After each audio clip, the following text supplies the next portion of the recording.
Hey, Harold, how are you? Hello, Trudi. Just fine, thank you. Now, today we're talking about optimism. We've all been asked the question, do you see the glass as half empty or half full? And how you answer that question actually makes a big difference in your personal and professional success. I've learned it a lot through the Tony Robbins experience. And Harold, you tell me, how can you tell if you're an optimist or a pessimist? Well, Trudi, I'd say picture two people standing in front of an obstacle. And it could be an obstacle at work, or it might be an obstacle in life, but it probably unanticipated, so it just sort of happens.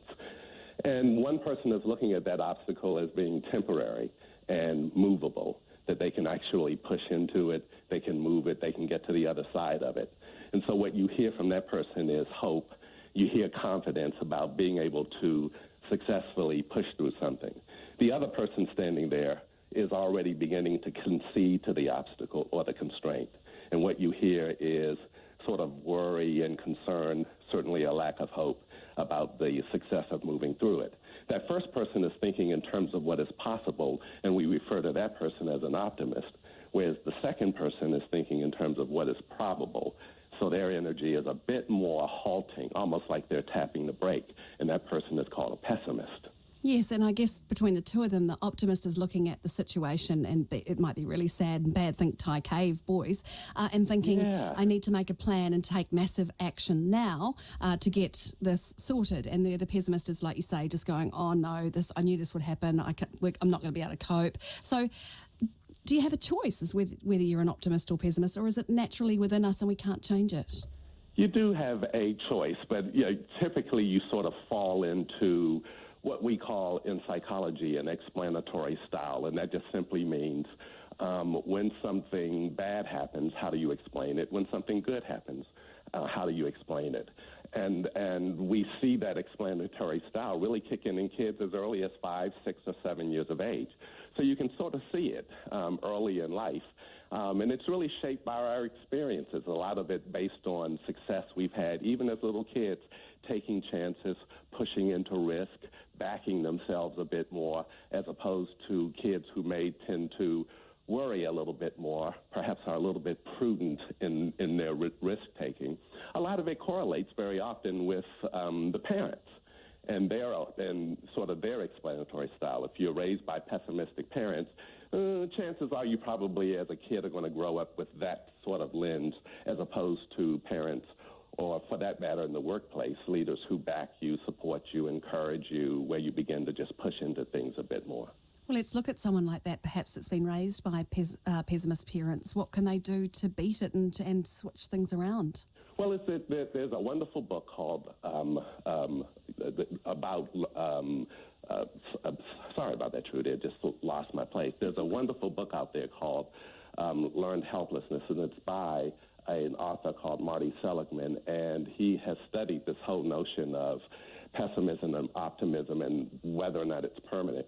You can actually retrain yourself. It's really about taking a different frame, a different perspective, putting a different lens on things, watching your self-talk. Self-talk is so important, even as you were talking about the boys who are stuck in the cave and having to, just to really push through fear and anxiety and those types of things. The self-talk that they probably will, talk to these boys about will make a big difference in terms of just being able to push through. Detaching from negativity, negative thoughts, negative people sometimes helps. It sort of puts a different frame on things.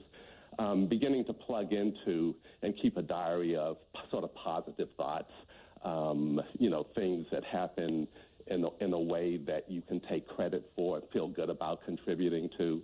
A lot of it is really what goes on in your own mind in terms of whether or not you feel you can push through.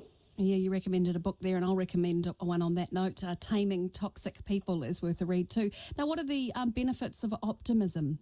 Tell me those. There's been a fair bit of research on the benefits of optimism. It tends to correlate with higher self-esteem. So back to that whole notion of how you talk to yourself. Is your inner coach louder than your inner critic? And for people who are optimistic, they tend to have higher self-esteem, which translates into more confidence, which then translates into more success. And so it's what you would call a virtuous cycle there. Optimists tend to achieve more, particularly in terms of performance.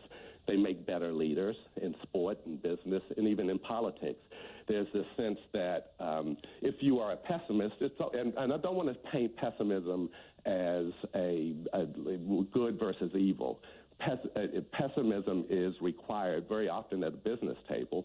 It's nice to have a balance between risk factor, yeah. Yeah, exactly, in terms of those. So I don't want to paint it that way. But if you happen to be a manager or a leader who is pessimistic, it does tend to weigh heavy on the energy or sort of the positive focus on being able to push through things. And people will make inferences about your confidence based on whether or not they hear you backing yourself or backing them. So it really is important in a leadership perspective. You just tend to do better. It also correlates with less illness, Trudi. As a matter of fact, whether or not you're an optimist or a pessimist, in some estimations, is still the biggest predictor of health beyond the age of 45. And the importance that mindset makes in terms of faster recovery. Optimists tend to have fewer life traumas. They're more resilient.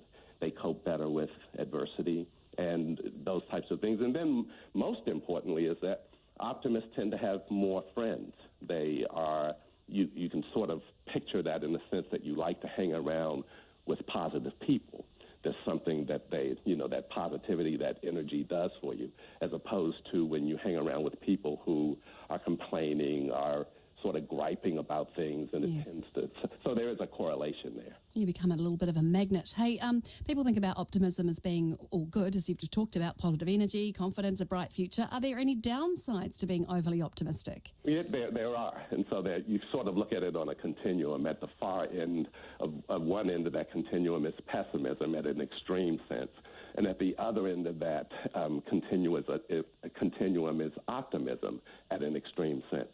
So both of those can be disconnects for people, an extreme pessimist or an extreme optimist, who sometimes people will wonder if you are really attached to reality or whether or not you're living in a bit of a delusional world, and that can actually erode confidence in you if you overplay optimism to the point where people wonder, do you live in our world?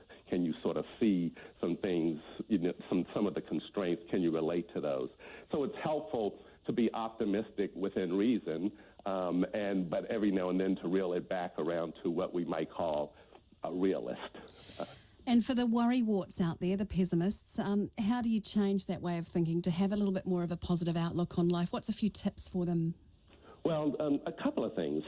Just try on a positive lens every now and then. Just catch yourself and listen to your self-talk and listen to whether or not you're backing yourself or whether or not you really do, your biggest sort of fan in a situation where you really do have to push through an obstacle. So try on the positive lens occasionally.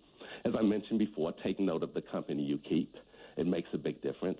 Every now and then I do this myself, Trudy. I just switch off the news. And, when it's in a downward spiral, because that can just sort of fuel things to a certain extent.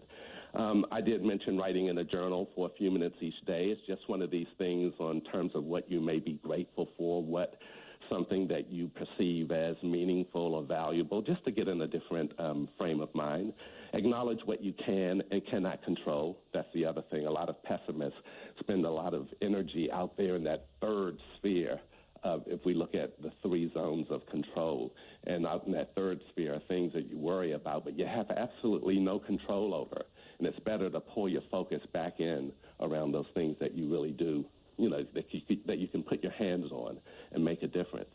And don't forget to acknowledge the negative things and the fact that even with negativity and adversity, you actually can grow.